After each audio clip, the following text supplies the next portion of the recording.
What's up, and welcome to Clarity for Parents of Athletes, bringing you stories from professional athletes about their parents and how they were raised. My name is Gabe from aclearmind.com.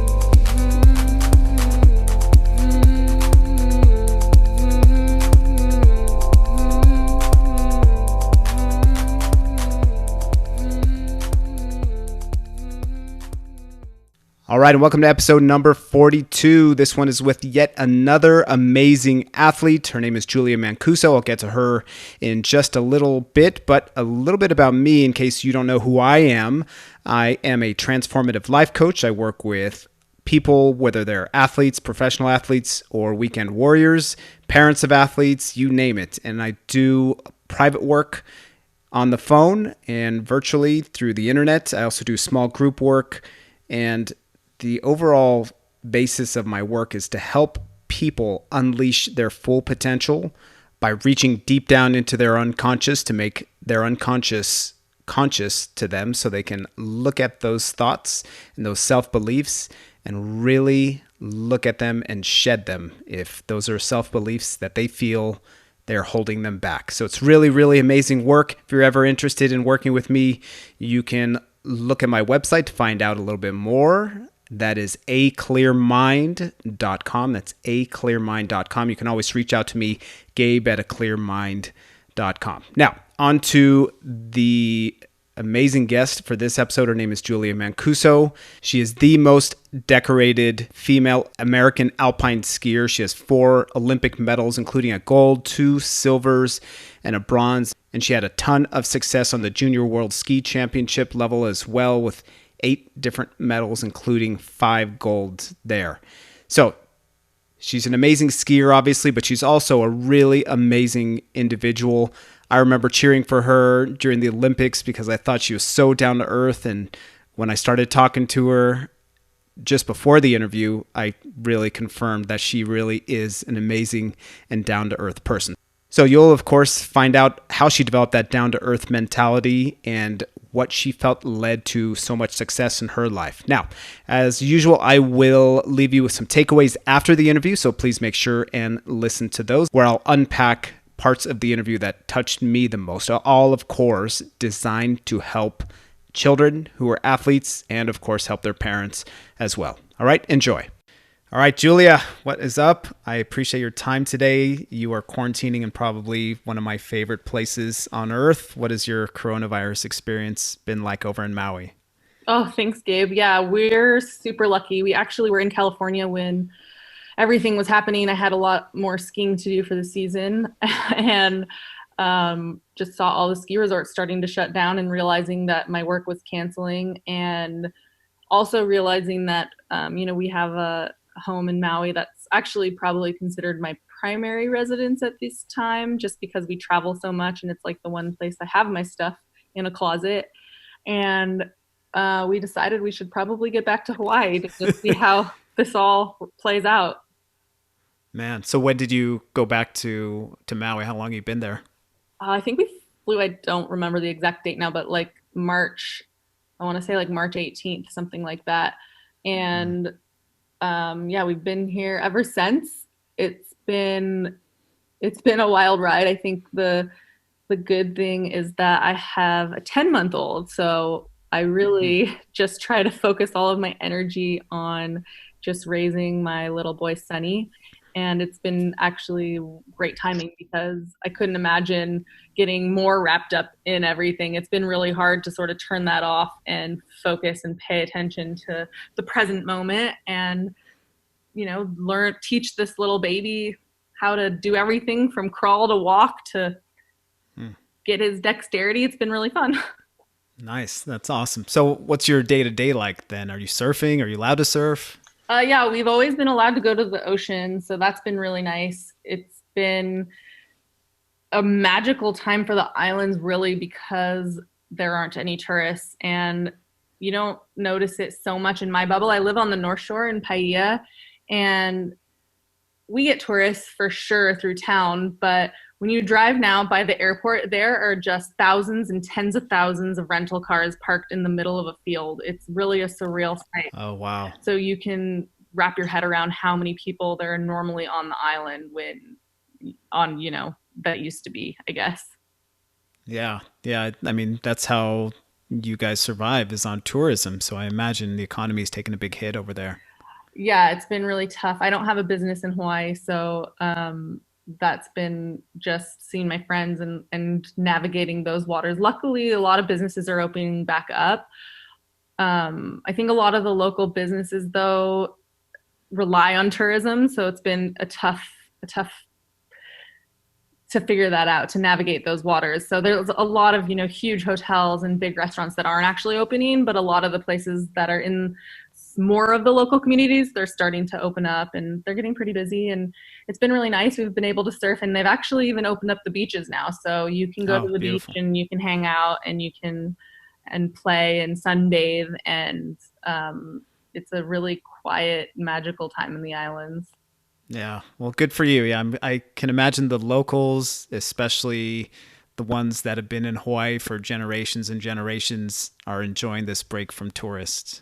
Yes, it is. And I think it's part of someone that's very frustrated with the lockdown and with businesses, just because I really believe in people. I believe that people are able to make the right decision. And it's weird being in a place where there's virtually no COVID to still have lockdown measures. That's been really hard, but I think it goes back to what you're talking about, like the culture of Hawaii and the culture of disease in the islands. Like they're just really sensitive to that, and they want to protect their kapuna, and they want to protect the land and the people from everything. So it's definitely, knowing that we have so little COVID, there's still a lot of very strict measures, but everyone's super just respectful. Yeah, that's great. Yeah, I'm glad you brought that up because that triggered a memory that I had when we went. I can't remember if we were on Maui or one of the other islands, but I think it was Maui. There is a leper Yeah, colony. Molokai. Yeah. Oh, that's That's where right. the Molokai. Yeah, I read that book. Molokai is a great book. Yeah. Yeah. We went there and we kind of looked at it from a distance, and so I can imagine they are very sensitive to diseases coming in. So I'm glad they're taking that precautions, but also, yeah, you're right. It seems like when there is no COVID, seems like maybe they should be able to open up. Yeah, I mean, it's hard having a kid. I think the hardest thing for me and having friends with kids is to see this time where kids aren't playing together and the schools are closed. And I think that's what concerns me the most. Like, I just know having a kid now that I would give up so much.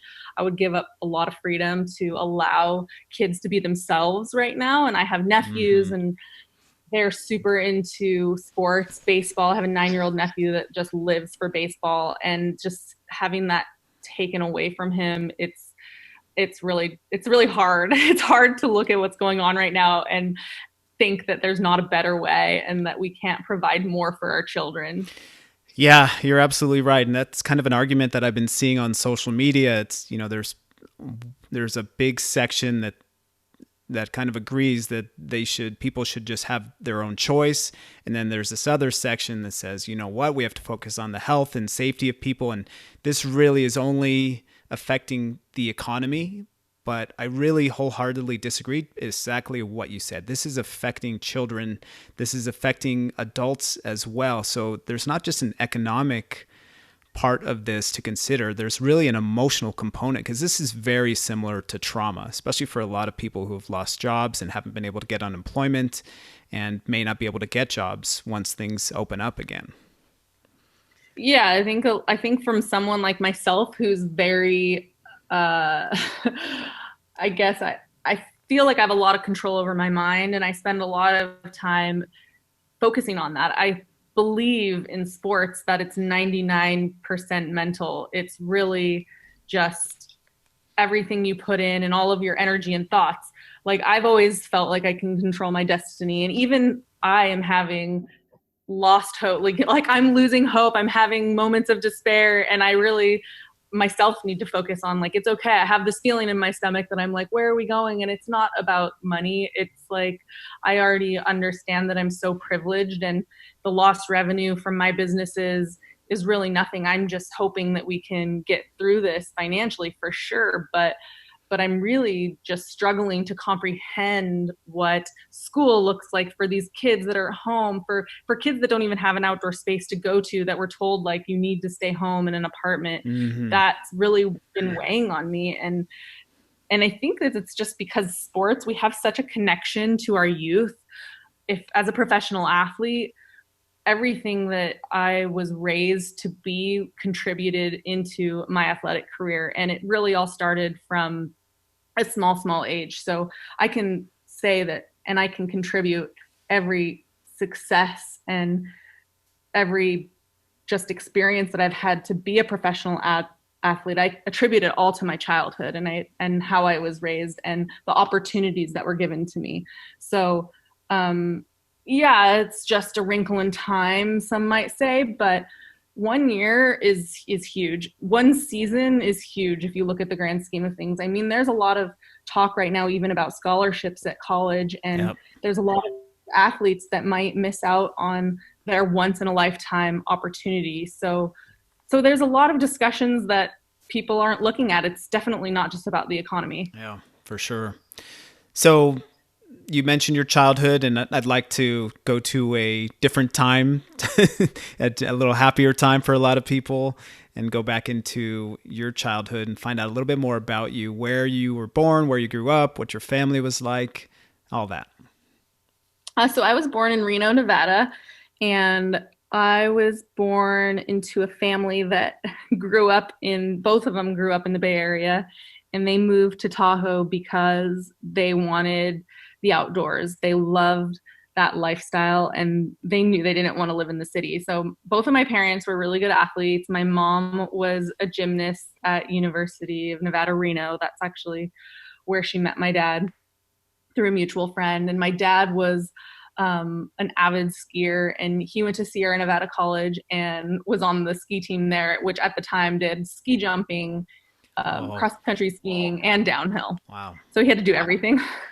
It was still like at the time more of a club, like they weren't a huge competitive school, but yeah, he loved the outdoors and sports. And so my parents had that mutual bond. And when I was born, I have an older sister. She's 4 years older than me. And I just remember my parents taking us on hikes and taking us in the water. We loved water skiing. That was a big sport for us, and also windsurfing and skiing. So like a lot of my childhood memories are really based around being outdoors. And I definitely thank my parents for that, because that was their passion.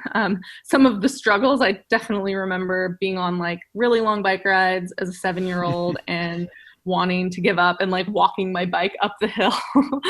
So I have a lot of funny memories like that too. But I also grew up in Squaw Valley. So I grew up in the valley, which is a really tiny community. If you've ever been there, it's like outside of Lake Tahoe. We have a small town, but the actual valley is a lot of people. Well, there's a couple hundred families live there as well. And I grew up looking at the mountain and being a part of the Squaw Valley ski team. My parents had me in Mighty Mites, which is a program that when you're 4 or 5, you can just get dropped off for a few hours to ski with your ski coach. And that was 4 days a week from that young of an age. And I loved it. I just loved being outside and skiing.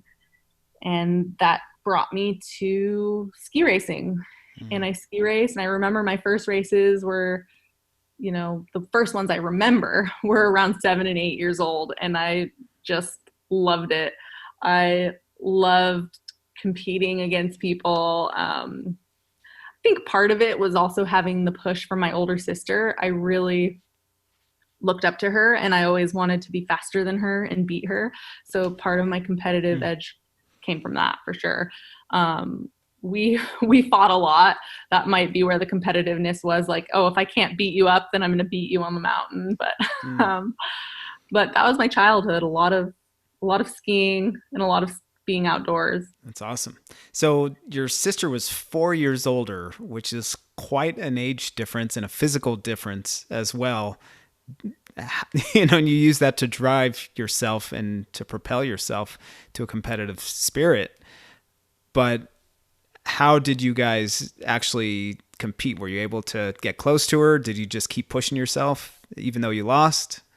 Well, I think like a lot of it was also just perception. So me as a young kid, like I remember her being so cool and so great, and people always just saying like, "Oh, your sister did this," and that was even something crazy like jumping off a cliff. It was like, oh, she was putting herself out there, and my sister was hucking off these cliffs and competing with the boys. And so I always had that that it wasn't necessarily a time. It was almost like just hearing about my sister and idolizing her and knowing like, oh, I want to be that good. Hmm, that's awesome. So, what was your relationship like with her off the ski mountain? Well, she used to not talk to me. I kind of make a joke that we weren't friends until she moved out of the house. So when she was 18 and she decided to take a couple years off before going to college to see if she could make the US ski team, that was when we really became friends. So Hmm. we had a very strict um, college policy. I don't know, maybe it came from my grandpa, and my mom was like, you're not living at home unless you go to school. And at the time, my dad said that she could live at his house, and so she went and lived at his house, and I was living at home with my mom. We both lived in Tahoe, and then we became friends. But Hmm. before, she was like, "You're so annoying, leave me alone." I guess that's like kind of skipping a little bit of a time frame. Like when we were really younger, she loved to, she had a very motherly instinct. She loves kids and she loved taking care of me. She loved dragging me around the house. So um, it was only Awesome. until I probably could talk and like try to hang out that she decided I wasn't cool. And then I stayed uncool until she moved out. That's hilarious. Well, I think you're cool. So if that means anything, I'm sure you were back then too. Yeah, probably wasn't. I mean, I Yeah. don't blame her, but yeah, I don't know. We've come a long way. Well, good. I'm glad. Now, I'm sure your parents, especially your dad being a skier, had some influence on your youth skiing life. So, what was the influence that they gave you and they had on you during your youth? Well, I think, well, there's two things. One was just holding myself accountable. So my mom, she was the go-getter. She was the one saying, what are you going to sign up to do? What sports? Like always had us in a sport. And she got us out the door in the morning to go do those sports, no matter what time of the year it was. So if it was skiing, we, once you hit a certain age, gosh, I can't even remember how old, like maybe starting to be 12 was when we had early morning training. And this would be, be at the mountain on the lift at 6:30 or 7. And I remember so many mornings being like, I don't want to get up. I don't want to go do this. And she would just say, you know what, honey, like you signed up this year. If you don't want to do it next year, you can just quit. But right now, like you've already made the commitment. So Hmm. I really, I value that. And that was something that I, it's really second nature to me now and ingrained that I always hold myself accountable, and I never even think that not doing something is even an option. When I set my mind to it or I commit to something, like I will show up. And then from like a support side, I just remember always having my dad there, helping me wax my skis between runs and supporting me. It was never uh any sort of you have to do this, or if you don't, we don't love you. Like there was never that feeling where I didn't feel loved if I didn't win, or if I didn't want to do something. It was more just like informing me that this was my decision, and also like that they were going to be there to support me and root me on for everything I ever wanted to do. Hmm. That's awesome. So it sounds like, and correct me if I'm wrong, that you were able to choose your sports, but if you didn't like it, your mom still made you fulfill your duties to whatever you were committed to. Yeah. And they also didn't push winning at all. Is that Yeah. true? Yeah, exactly. Like it was just they were proud of me no matter what. And but yeah, the commitment thing, I didn't really not want to do anything ever, but I do have a specific memory of having a softball experience that I just hated. I was like, I do not want to play softball. This is miserable. The coach always put me in right field. I would goof off, and I remember being like, Mom, I really just don't want to do softball. I want to quit. And this was sort of in the beginning of the season, and she did not let me quit. I remember being like, this sucks. I don't want to go. And it all, a couple games later, I ended up really liking it again. I didn't play the next year, but I finished out that season. And, those kind of memories really, really stuck with me. Yeah, that's awesome. So you made the most of it, and that's great. Yeah. Now, what other sports did you try besides your skiing career and windsurfing? Well, I was actually not a very good windsurfer. That didn't last very long, but I do remember my childhood memories of going to Mount Hood for ski camp and then going down to the gorge in Hood River and trying windsurfing, and it was a lot of fun. But I did play soccer. I really loved soccer. Nice. And I love track. I honestly just love all sports. I pretty much tried everything. I played basketball in middle school. I did cross country running in middle school. I played softball, soccer. I didn't, the one thing that I look back on is like, I wish I skateboarded a little more, not because it's like not dangerous. Like I definitely understand that, but like, I think it's a really great skill to be able to stand on a skateboard. I'm not very good at that. I did a lot of biking. I don't know. I just really love sports. I love pushing my body. I love learning new things. I think that, now as an adult, I look at sports the same way. When there's a sport that really challenges me that I cannot do at all and I have to relearn, like kiting, like kite surfing, and now I'm doing foiling with a kite. Those are so awesome because you start from absolutely nothing. It's not like soccer ball where it's like, oh, let me kick this ball. Like we can all just go out and kick a ball. Of course, you can't be really good at it without a lot of practice, but stuff like kiting is like understanding all these different elements and literally not being able to do it. It's so fun to go back into that mindset of like figuring everything out kinetically. Yeah. So did you say foiling? Yeah, foiling. What is that exactly? Surf foiling it's basically a surfboard with a hydrofoil that is the surface that rides the wave. So you're floating on the water basically when you get up to speed. Oh, okay. Yeah, I think I've seen that. So it looks difficult, but I imagine just everything is if you don't do it. It's like riding a bike. I always look at riding a bike. I remember being so hard to ride a two-wheeler, and once you get it, it's so easy. Yeah. Okay, cool. Well, I'll try it sometime. Yeah. Now, your mom, I was reading your story. Your dad ended up in a little bit of legal trouble, and your mom was a single mom for a little while. So what was that experience like for you? Because you were pretty young. Yeah. So I was in kindergarten when it was basically a morning that our house was surrounded by police and took my dad off in handcuffs. And the experience for me was very surreal. I remember my mom coming to my bedroom and saying, hey, like, we're going to go out to breakfast. You're not going to go to school today. And I was kind of psyched about that. But I was also like, where's dad? Like, what's going on? And then I remember the hardest thing about being so young of my memories was actually going to school. And obviously it was in the news and other kids were in a way bullying me because of my dad. They're like, well, what happened? Like, kind of telling me the story because I didn't really know the story. All I knew is that, my dad was in trouble and taken away and my life was really collapsing in front of my eyes. I had no idea. And then it was more the kids at school being like, oh, your dad's a criminal or this and that. And that was really hard for me. But then honestly, I don't remember that much beyond that. I think that as easy as things are brought to the surface as a kid, they're also forgotten. So I think that, the days after that, school was normal again for me, luckily.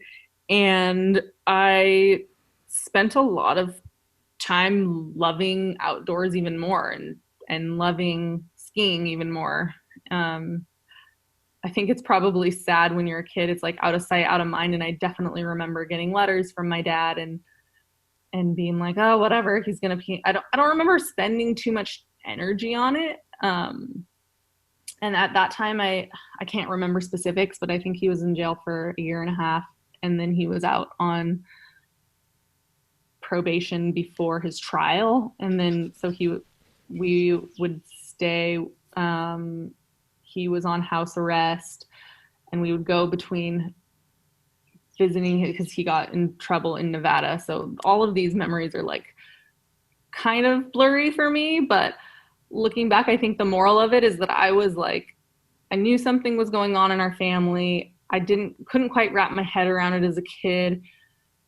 I definitely took out a lot of my energy into skiing. I don't really know exactly, like I don't have a ton of memories from that time besides really random specific details on how sports also played a huge role. I just know that my mom stepped up and took care of us and still continued to put us in sports, and that's where a lot of my focus was. So the second time my dad went to finish his sentence, because he finally went through trial or whatever, he was sentenced to another 4 years or something, and that was when I was a little older. So that was when I was old enough to understand what's going on.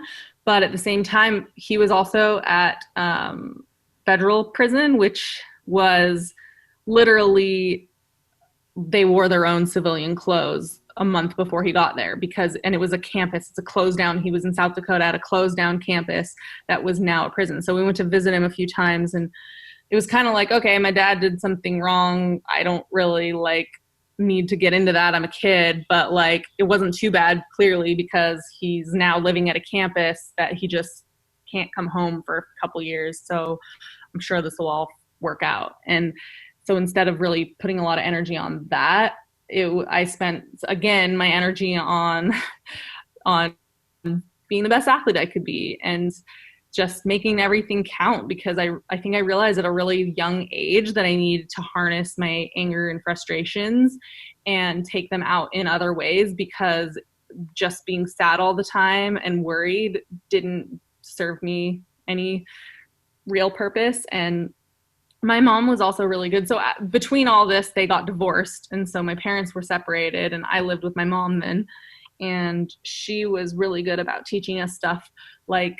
I remember she made us watch the movie The Secret, and she was always very spiritual and really made us focus on creating our own reality and our own destiny, and that anything's possible, and to really believe in that. And so I was really exposed to spirituality at a young age, and vision boards and stuff like that. And so I'm very grateful for my mom to be able to turn a very strange situation for the better, and to take the positives out. We need to focus on what we can have an impact on, which is our own beliefs and thoughts, and hold ourselves accountable to showing up, but also to create our own reality. Mm-hmm.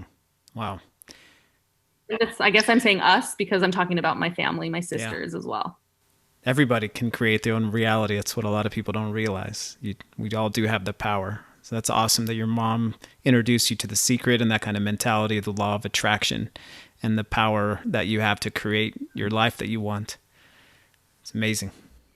Yeah, and I'm sure for her, it was a time where she really needed to make that mindset change, and especially being a mom with nothing and now 3 kids and wondering how are you going to get through this, and she was able to focus on that and teach us about that too. So that was really, really, really cool. And so part of some of the stories I have as a kid is one thing, I had this painting that became my famous Olympic painting. It was used in a Visa commercial because I drew this poster on the backside of an old Tommy Moe poster. We were all inside. It was a storm in Squaw Valley. I took the poster off the wall, and I thought it would be funny. I looked up to Tommy Moe. Tommy's awesome. And I thought it would be really funny if I turned it over and drew my own picture. So I drew a picture of myself. I put all of the sponsors. I thought it was really funny because he'd be like, to the coaches at Squaw Ski Fast, and I copied everything he said and put all my sponsors on there. And he had won a gold medal, and I wanted to win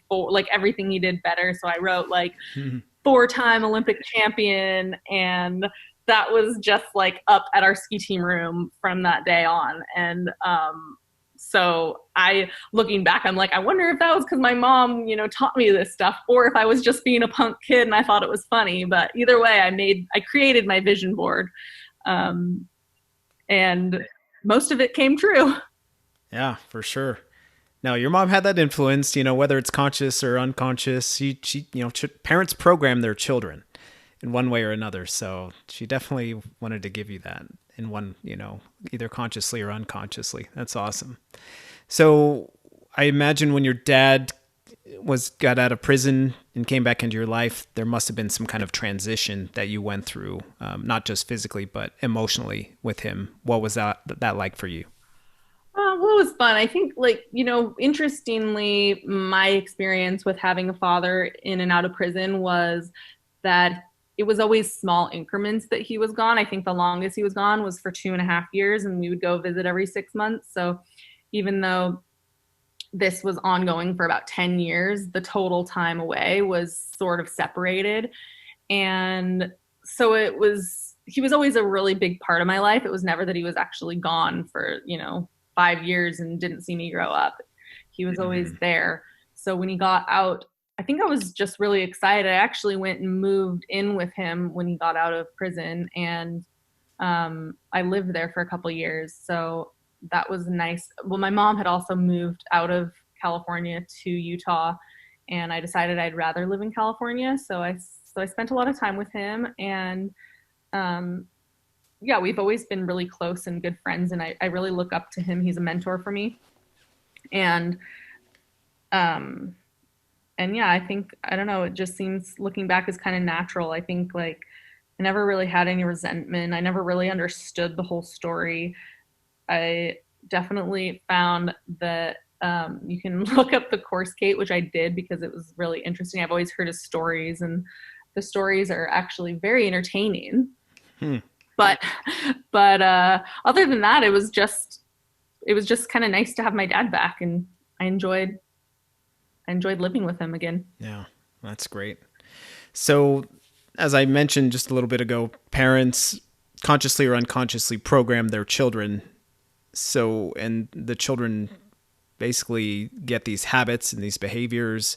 So what kind of characteristics did you pick up from each one of your parents that you feel led to your success as a skier?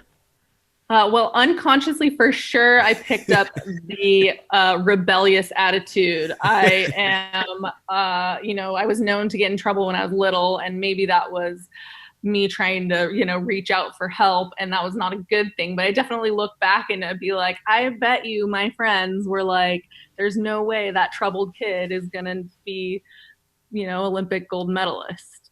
I don't know. I'm sure maybe they thought the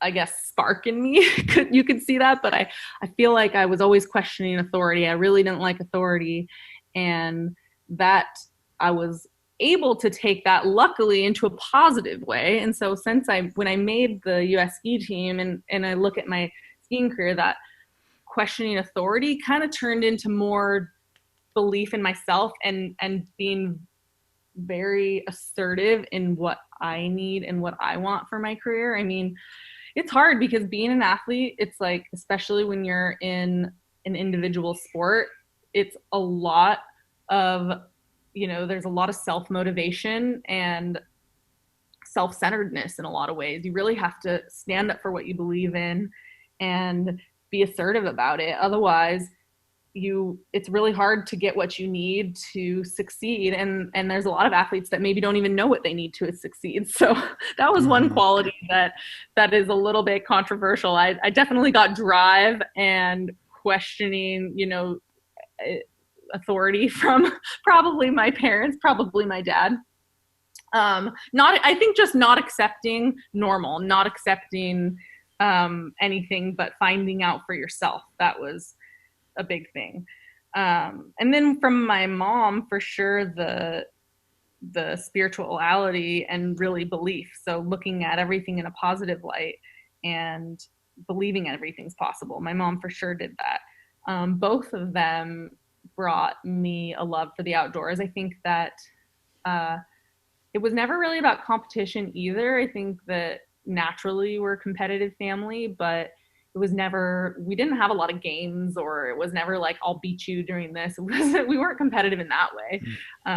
But I think that subconsciously or consciously, obviously, my parents, when their favorite things to do were go outside and adventure, and all of our holidays and vacations were based around nature and being outside, that instilled that same love in me. That's awesome. So I imagine when you went from Mighty Mites, you started your career as a Mighty Mite and built your way up the mountain and over the years into a competitive youth skier. You know, what was your process and like, and did you have the same mentality from that young age as you did when you went to the Olympics?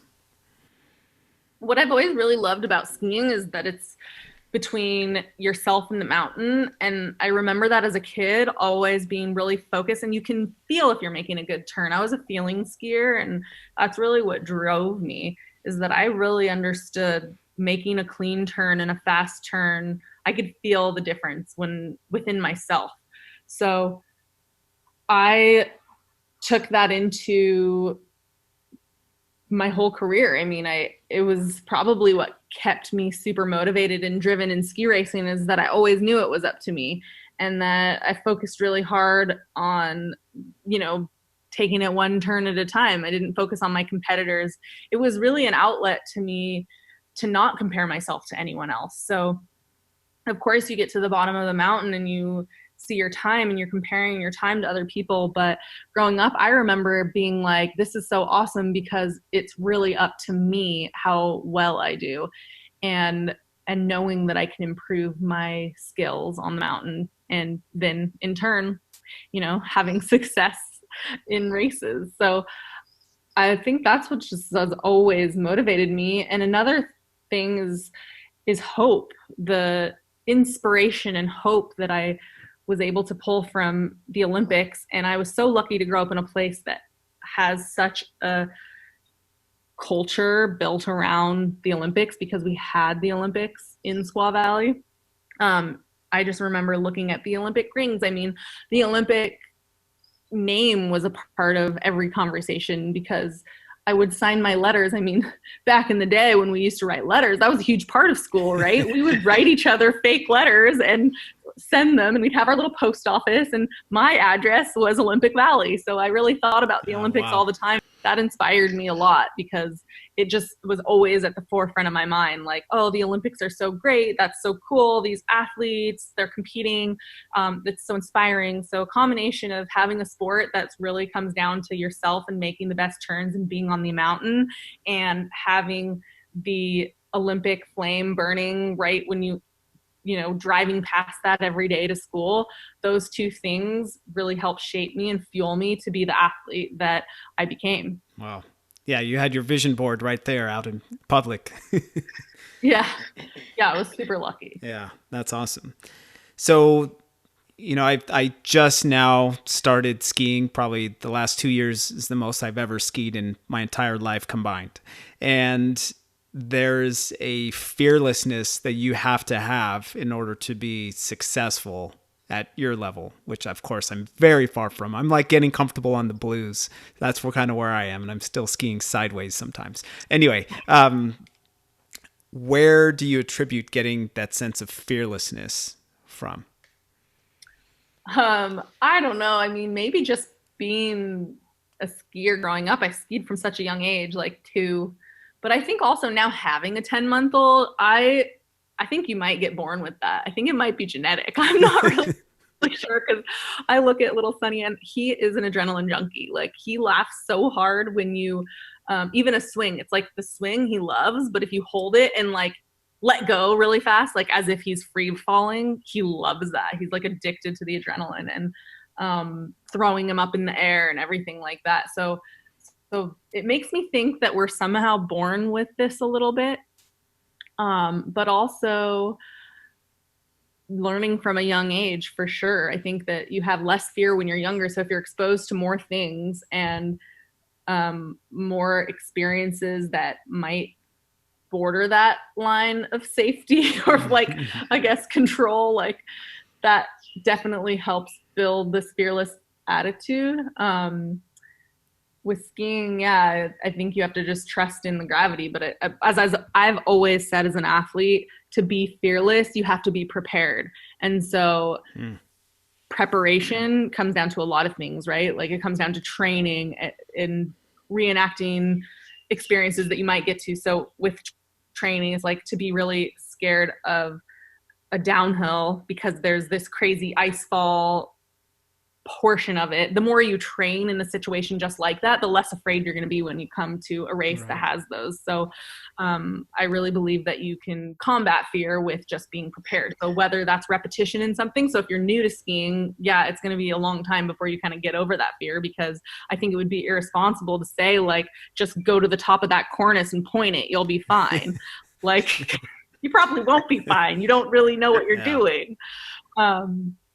And that's how I look at fear in ski racing. It's super scary. I mean, we're clocked at 100 miles an hour sometimes. Wow. And being prepared for that makes it less scary. Wow. That's pretty fast. So I imagine you have experienced some kind of fall or maybe even injury over the years because you've been skiing for a while. How do you go from having a bad crash to a fearless mentality the next time you're going downhill? Oh, geez. I mean, for sure, that's something that the more crashes you have, the more fear you have to combat. And so I totally can also recognize the young you are, the less fear you have, because you also don't know what could go possibly wrong. I was lucky to not have too many crazy bad crashes, but even looking at my overall health, I always had a hip injury. And the further and I went along with this injury, like I'd get into certain situations where it's like, okay, like I feel comfortable doing this, but what if I get into a situation where I have to make a big recovery? And that brings up the emotion of fear.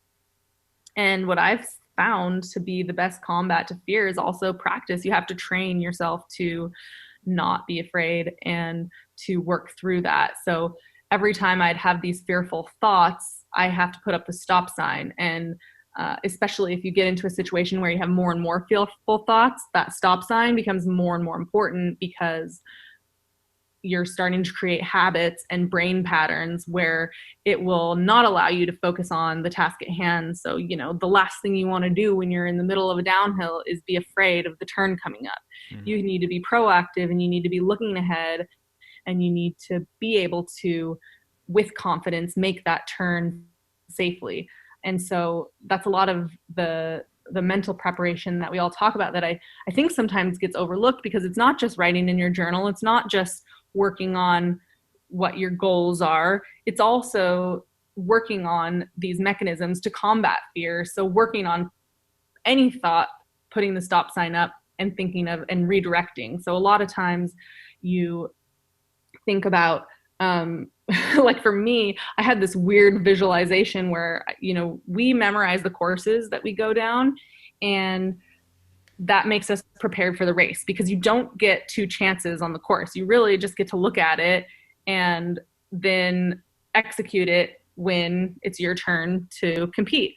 In downhill, you get some practice runs, but they're typically on a different day. So you wake up that morning on race day and you still have to go through all of this and visualize your run. And that's what a lot of ski racers, it's a very, pretty much every ski racer visualizes their run.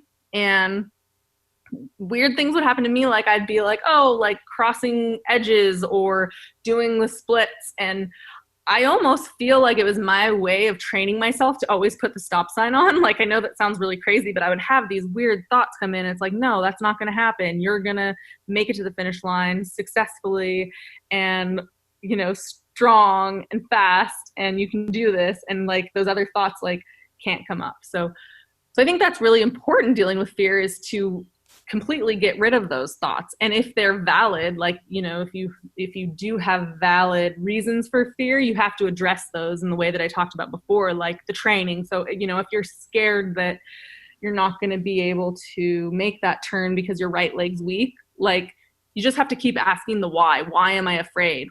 Why are these thoughts coming up? And if you get to a conclusion like that you actually believe you're weak, then you need to address that and make sure that you are really strong. Make sure that you don't have the weaknesses to get in the way of executing what you want to do. And then you can, I think, just really wholeheartedly get rid of the fear. That's awesome. So in the work that I do, I work with athletes and non-athletes as well. But that's a big part of what we do is we recognize thoughts. And then what you talked about is you ask why, and that's what we call an inquiry. So you keep asking why, and you get to a point where you can ask yourself at the end, is this true? Am I weak on my right leg? And if it's not true, then it's just a thought that you can release. And if it is, just like you talked about, then you address it. So that's awesome. Yeah, awesome to hear. So you youth athlete, and then when did the Olympics come knocking on your door? Or when did you knock on the Olympics door? So again, I feel really fortunate with my career. The Olympics came knocking at my door when Salt Lake City Olympics 2002 won the Olympic bid. So I was, I guess it's 6 years before so I was like 11 years old, and Salt Lake City won the Olympic bid, and I knew that I'd be old enough to compete when those Olympics came around. And so I had my sights set on Salt Lake City. And it was cool because it was also tangible. It was like, oh my gosh, this is my home. It's going to be in the USA. I want to make those Olympics. And so that season, when I was 17 years old, I remember just being super excited about the Olympics, but also nervous. I was still an up and coming athlete. I'd had a lot of success on the junior level, but the Olympics are the world stage. And I was nervous to make it. But I also just set my sights on that, and it became a reality. I mean, that's kind of the short version of the story. So what's a little bit longer version, at least the trials? What were the trials like for you? Because you were then 17, right? Yeah, so I was 17, and the trials for me was the year before was my first year competing. No, it was my second year. So this was my third year competing on the world stage. So previous to that, I was just a junior, and everything was going really well. I was one of the best juniors in the world. And anytime I got in a competition where I knew I could perform and win, it did really well. And then when I got onto the World Cup circuit, I really struggled. It was like all of a sudden I was out of my league. And so that was really a huge hurdle for me to overcome. And even on the Olympic year, it was one of my first seasons being on the World Cup tour completely. So I was attending every World Cup. I was racing all events I was doing, which is, really rare now. I was racing GS slalom, downhill, and Super G, and combined. At the time, the combined was more, there would be a downhill race and then a slalom race, and they would combine the two times. And really the Olympics was the only event where it was like just a combined. And so I was one of the best athletes, even at a young age, in the world doing all events. So I was confident I could make the Olympics, but there was still a lot of self-doubt. I was really young. I didn't know if they would take me because I wasn't like a contender to win. And those trials of just not really knowing if I belong on the world stage kind of overwhelmed me and took over a lot of what I should have actually been focused on. I should have been focusing on my, every race, like a lot of the strengths that I always, was proud of. And looking back, I would sometimes get forgetful. And then when I look back again, I'm like, oh, I should have, recentered. And I think that mental coaches, that's really a new thing. We had sports psychologists, but I didn't have someone to talk to all the time about these things. It was really overlooked, and a huge place that I think would have been very advantageous for me to have is someone that I could trust that really helped me through my career. So I was just discovering all this by myself. And I remember also even getting to the, finally they named the Olympic team, and I was a youngster. Lindsey Vonn was the other youngster. We were both Mm. really at the same point in our career, and we were having, we'd be better than each other on certain days, but our results were really similar, and we were both really nervous. Like, do you think we're going to make the Olympics? I don't know. We don't really know. And then of course the Olympic team got named, and they named both of us, and we were so excited. But then it came out what events we were doing, and we were both just doing at the time. They announced we were going to do the combined, and they didn't let us stay at the house where everyone else was staying. We had to stay at the Olympic Village and just drive to the event because we weren't doing the actual downhill and there wasn't enough room. And so I think that really also made us feel like outcasts and like, oh, okay, well, maybe we're not here. We're only here for experience. We're not here to actually like perform. And those sort of thoughts were really hard because we're like, wait a minute, but should we? So there was a lot of confusion. So those were really the trials that, I made it to the Olympics, but I still in my mind had a lot of learning to do and a lot of growing up as an athlete to do. That's awesome that you were able to recognize that at such a young age. And being 17 is confusing anyway. So if you had that kind of stuff, I could imagine, it's equally confusing for you, even though It's you're in the really, Olympics. it is. And it's so interesting to go back and look at, I have a 16-year-old sister now, and I'm like, thinking of myself at her age, I'm like, wow, I had a lot going on when I was 16, 17. Like, it's kind of crazy to think I was so young and having all of these pressures and dealing with all this stuff. And I also like to say in ski racing, you grow up super fast, because I traveled to Europe by myself the first time when I was 13 years old. And then all of a sudden, I was like 30 years old on the World Cup tour. And I'm like, how much did I grow up since then? Like, you grow up really fast, and then you like become a child again, like the 30-year-olds are hanging out with the 15-year-olds, and like we're all the same. It's a fun sport. I had such a great time traveling the world and doing it, but I also learned so much about my mental outlook and how to approach competition, really. Mm-hmm. Did they ever give you some kind of mental coach after that time when you were in Salt Lake in 2002?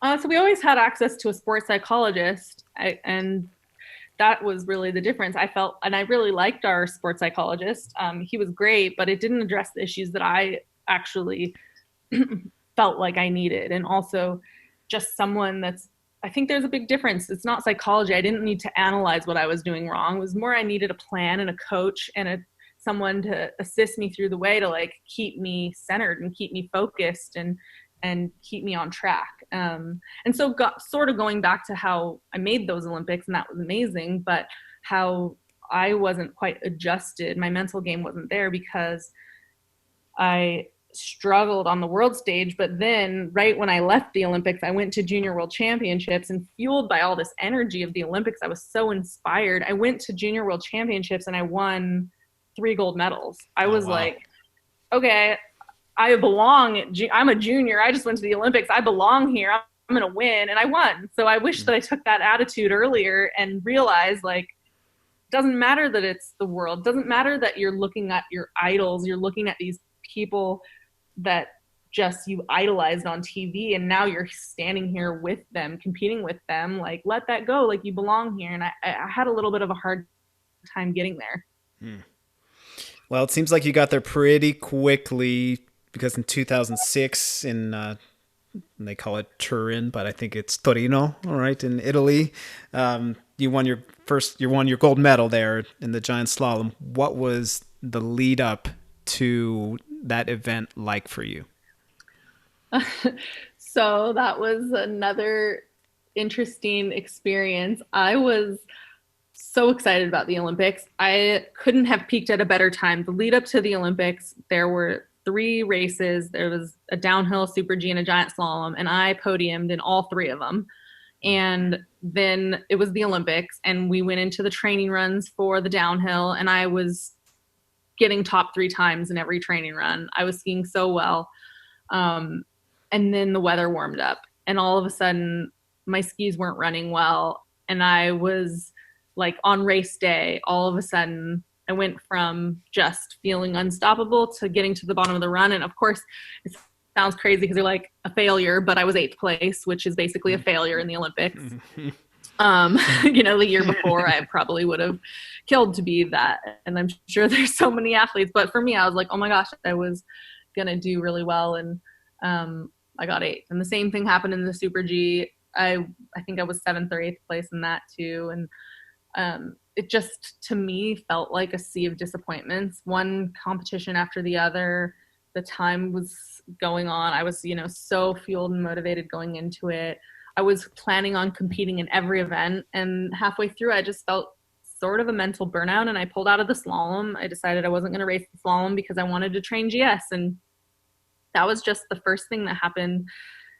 Great. I did the training, and it was a super injected icy hill, really steep hill. And the training hill was right next to the race hill, which is sort of rare. A lot of times we get to these mountains where your warm up is nothing like the race. And so I was doing all my training. My coaches were like, wow, you have such a good feeling on the snow. You're doing really well. And then we went into the race day, and of course woke up that morning and it was snowing again. And all I could think of was like, I just want to get out of here. I mean, it's hard as an athlete because you have all this media pressure and you are so prepared and that it's like your one chance. And for me, it was just disappointment after disappointment. Maybe that's a disadvantage of competing in all events, although I've always looked at it as an advantage to compete in all the events because it's just like you don't have all your eggs in one basket. You can experience everything. Like every day is a new opportunity, but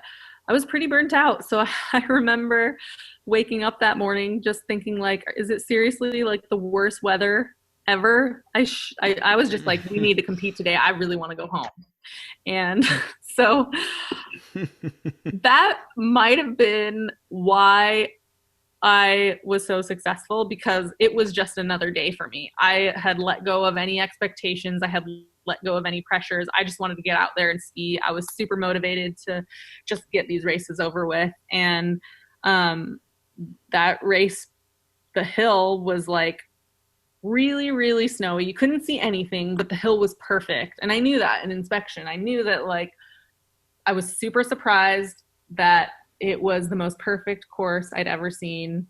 And a lot of people, when you look back at the press, all anyone could talk about was how there was no visibility and you couldn't see anything. And that didn't really affect me. I went into my first run and I just skied and ended up winning that first run. And the thing that really struck me is I had all of these great results leading up to that. I'd never won anything. So this kind of goes back to the fear too, right? Like I'd never experienced winning the first run.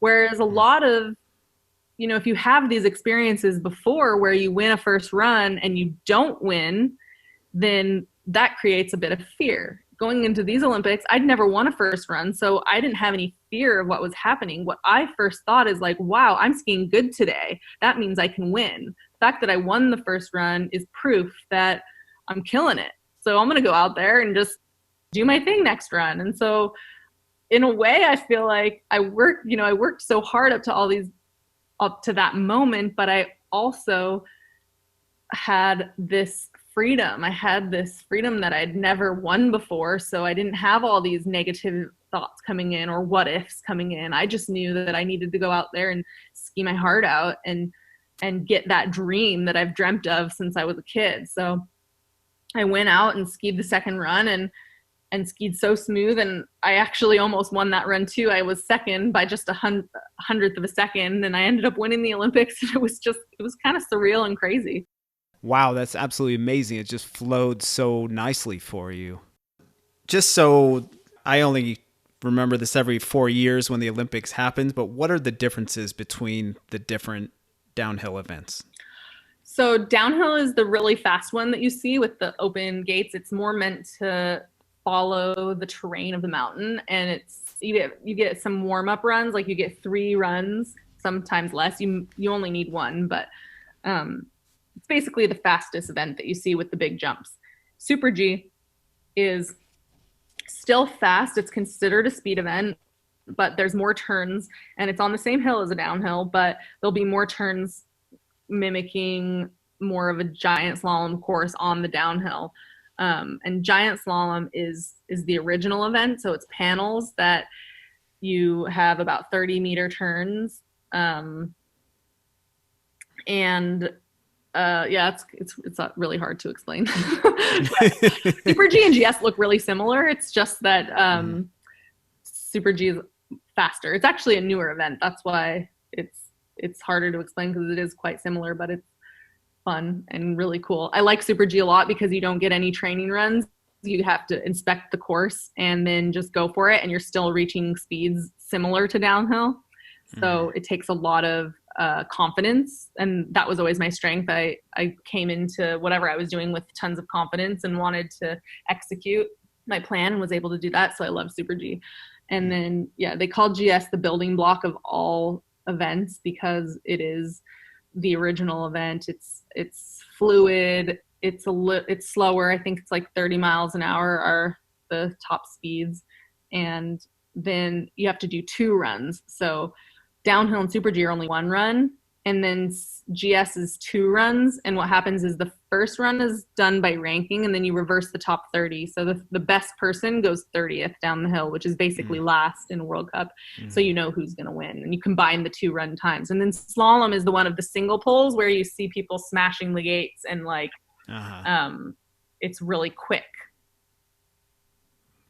So yeah, I'm glad you brought that up, because there seem to be a lot more sticks when you're going down, I guess, poles. Yeah. Or no, the poles are in your hand. So why are there 2 different tracks that you can go on when you're going down? No, why are there so actually, many you know poles? what's interesting? They're starting to get rid of the outside gate. So the gates, the reason why there's so many is because they have an inside, the one that you go around, and an outside one. So if you happen to miss a gate, you have to cross the plane between the 2. So it's kind of showing you where you have to go in between. But they don't do that as much anymore. I think a lot of people were confused. And a lot of people get really confused about the blue dye line too. Like the blue dye is just so we can see the ground better, but it doesn't. Sometimes they make a mistake and it's not exactly where the line is, and skiers cross it a lot, but it has nothing to do with like being disqualified or anything. The blue dye is only there to help us see the terrain. Yeah, most sports have an out of bounds line, so I think that's why we tend to see that line, like, oh, that must be out of bounds. Yeah, that's actually a good point. I never thought of it that way. Yeah. So, I was watching a lot of your races over the last couple of days, and you're one of 3 athletes to medal in 3 consecutive Winter Olympics. So you got 2 silvers in Vancouver and then a bronze in Sochi. And watching you and then looking at your opponents were typically a lot taller than you were.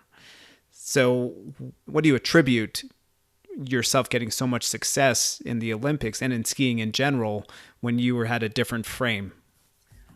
Yeah, so it's definitely equipment, and I saw this like as I was younger. I was tall from a young age, so I was actually a bigger kid growing up, and that for sure helped because it's a gravity sport. We can't deny that the bigger you are, the faster you're going to get up to speed. But then in the middle there, I was smaller again, and so then I struggled with speed. I'm like, oh, should I be working on just being a tech skier? Because there were a lot of times in races where that made a huge difference, that the courses were flatter and skis were a huge advantage and weight were a huge advantage. But then coming back again, I think equipment's changed a lot, and I really believe that there's not as much of an advantage anymore. Like it's really even the playing field because there's so much more in the technology, and the courses are a lot icier. So the harder the snow is, the less friction there is, and it just feels like makes it much more equal depending on the size that you are. Unless, of course, if you're just super big and strong. I mean, I think that's one thing that Lindsey Vonn, she was always just this really powerful, big athlete. Like you couldn't even compare, our size difference. And it was a huge advantage for her, but you also really have to use that advantage. And, so I get that question a lot, and like, what was my advantage and why did I always do so well at the Olympics and some certain places? And I had my favorite hills for sure, hills that were more technical, that were a lot steeper. I did really great when it was steep, hard, icy, bumpy. I think that's because I had really a technically sound technique and used that a lot to my advantage. But also, I was really confident in my ability. That's why I was able to get up and perform on those more difficult hills. And another thing with the Olympics, one thing a lot of people don't realize is where we compete in the Olympics are where the Olympics are held, which a lot of time is on arenas that we don't compete in much. So there's this whole element of being in a new place, not really understanding the snow, not really understanding the terrain, and having to perform. The only prerequisite for these Olympic sites are normally a test event like the year before. So a lot of places you only skied on it the year before. And for example, in Vancouver, we had one race in Whistler before that. And in Sochi, the same thing. We only had one race on that hill. So every other World Cup Tour event, a lot of places we go, we're going to the same mountains every year. So you totally know what to expect. You know what it's like. Another thing, like in Vancouver, we never even got a full training run during the Olympics because it had just dumped snow. So everything was getting canceled and moved. And when the Olympic downhill came around, we had only done 2 half runs. They did one run from the top and you had to stop right before the last jump, and then another one from the bottom and you got to go off the last jump. So, historically through my career, even as on downhill courses in new places, I had so many times where those first training runs or second training runs, I was, in the top 5, I would win. And then people would catch up with me. But by the time the race came, they'd get more comfortable, they'd get more confident, and they would catch up. And then, the races would come along, and sometimes I would even just get knocked all the way back to like 15th or 20th place. And it would just be really frustrating because I won the first training run. And, it's not a race. So of course people are doing their own different tactics and learning the mountain and the hill. But that's really what I think a lot of my success has come from, because I got to these new mountains and I trusted my ski ability and I let myself just focus on the skiing. Wow. That's beautiful. So yeah, you were just in the moment then. And that's what it takes. I've always wondered, when you finish a race and you're in the top 3 or first place, whatever it is, but there's still a few skiers after that. When you're at the bottom watching these skiers go, I always look at the faces of the skiers and they seem, like they're not overjoyed, right? But I could imagine on the inside must be feeling really good, but you just can't show it.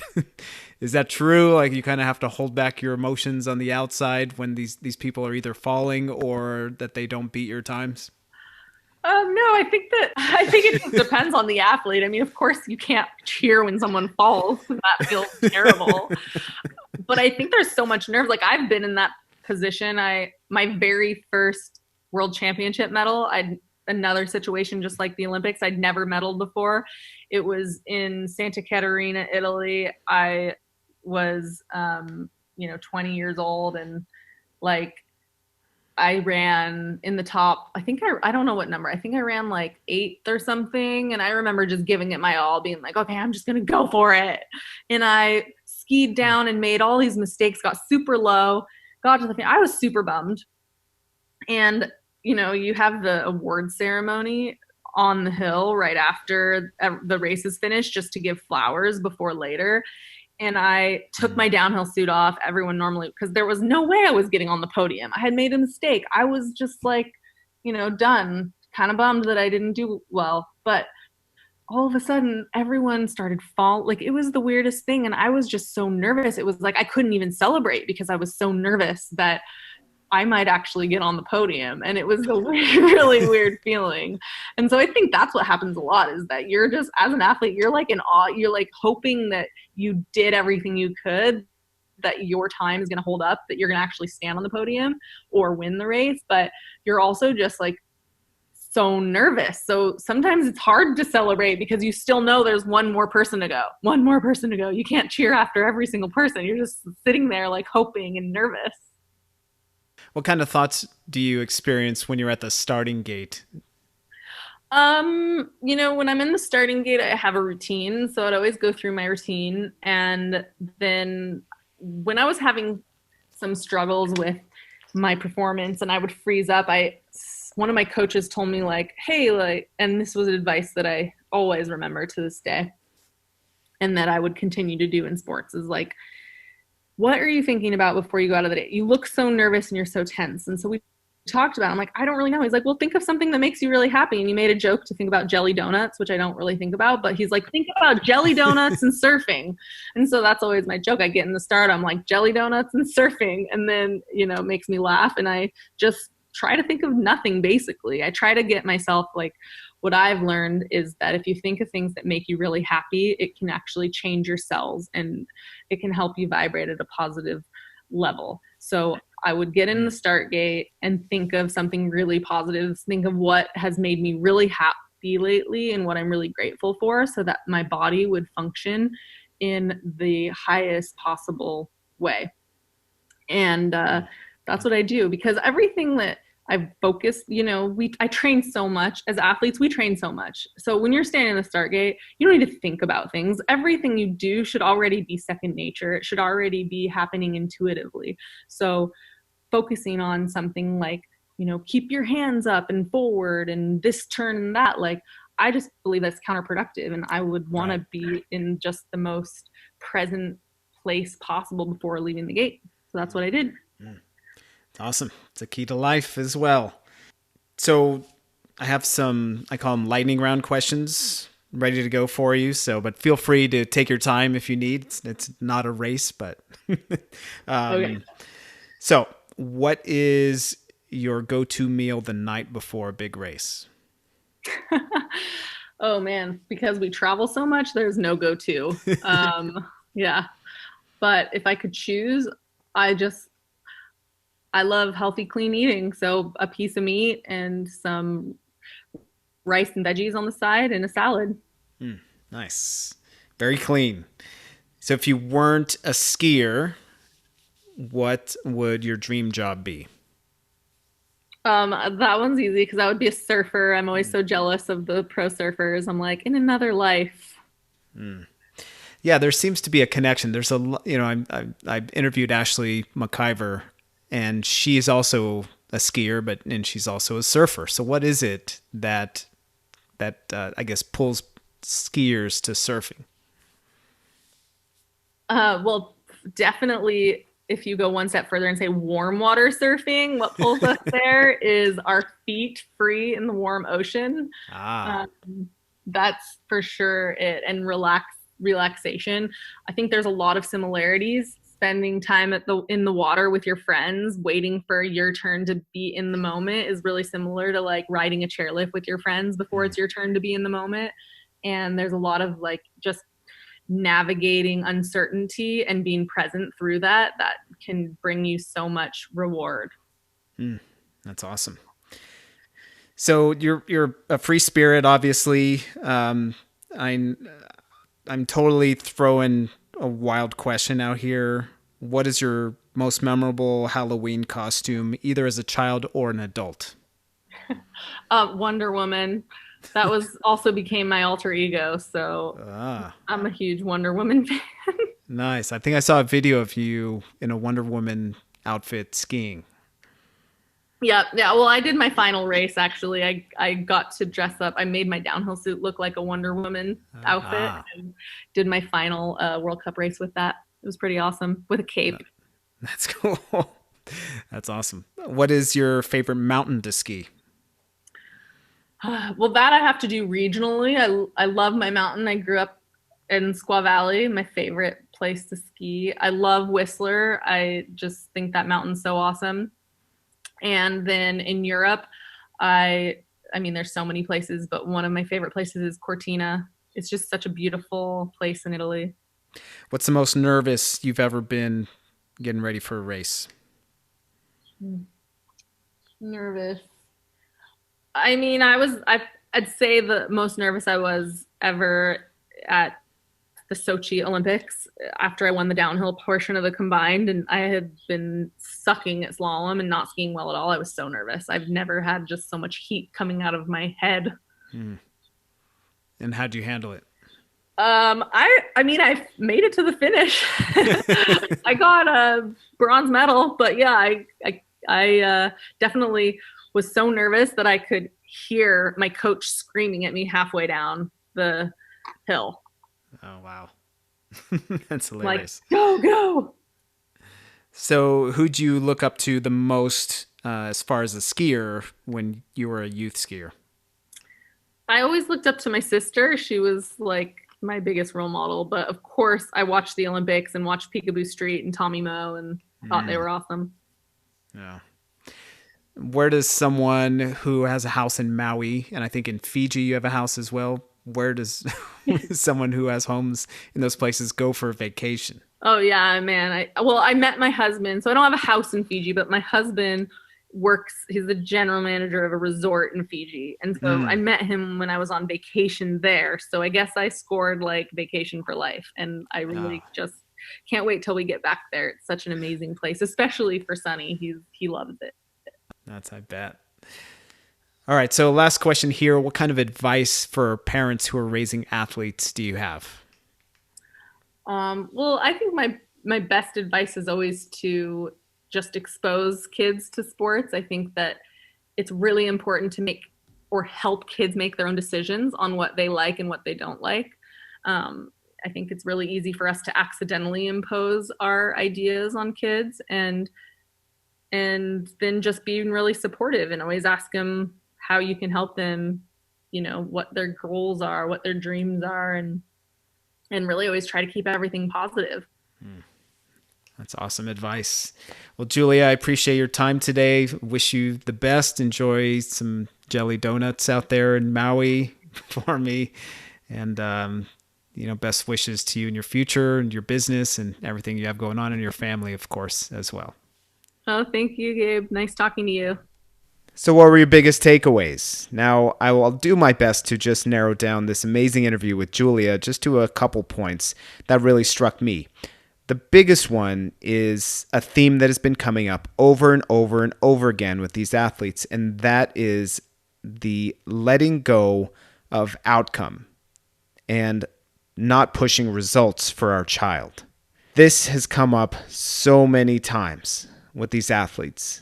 And when they learned to just let go of the results, they started performing at an even higher level. Now, as parents, we want our children to succeed, and that's okay. But when it is accompanied by stress and a lot of contaminated thinking based on fear and anger or whatever it may be, that our child is not going to be successful or may have a difficult path, then we create suffering for ourselves, and that passes down to our children. When we are focused on outcome, whether it's for our children or even ourselves, we're focused on something in the future. And when we're focused on the future, again, it is usually accompanied by some kind of contaminated thinking, like fear or shame or any kind of possibility of not having control or not having approval, or for our child not to have security of education or job or whatever it may be. So that's in the future when we're focusing on outcome.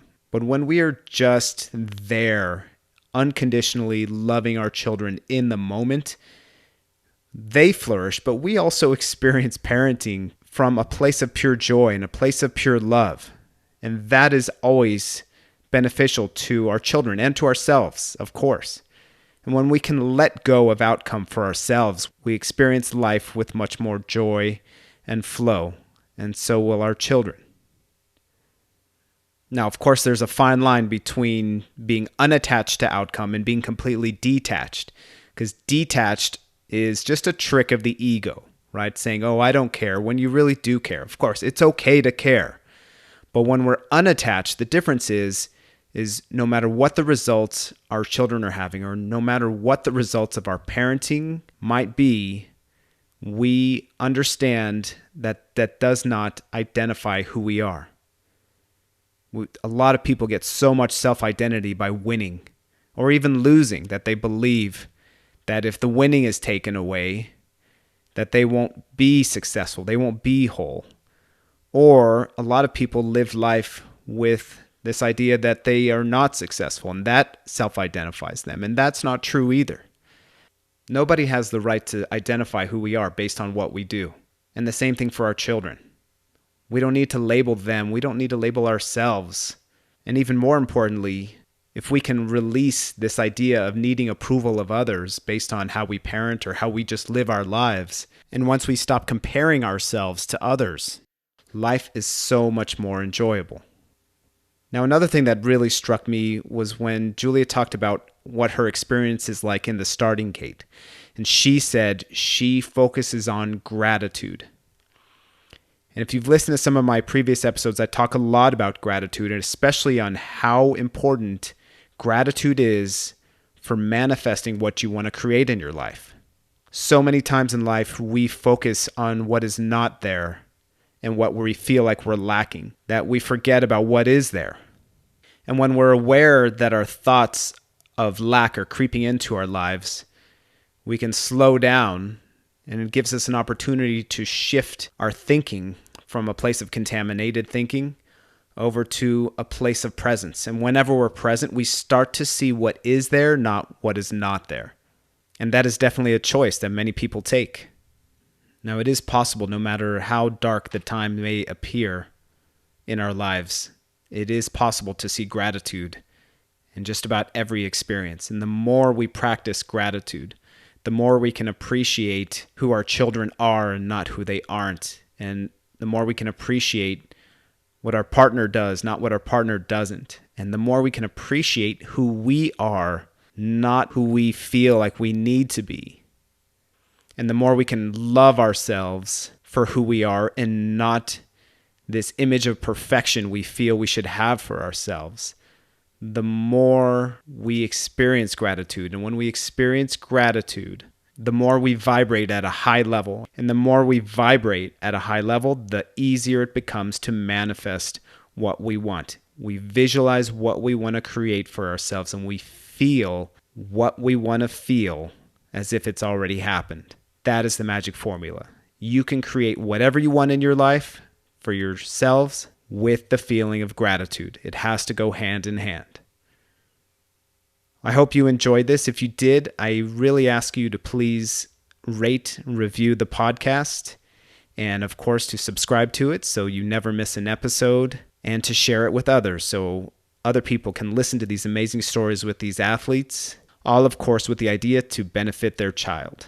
You can always get a hold of me on my website, aclearmind.com, or reach out to me, and I'm more than happy to support you in whatever way I can.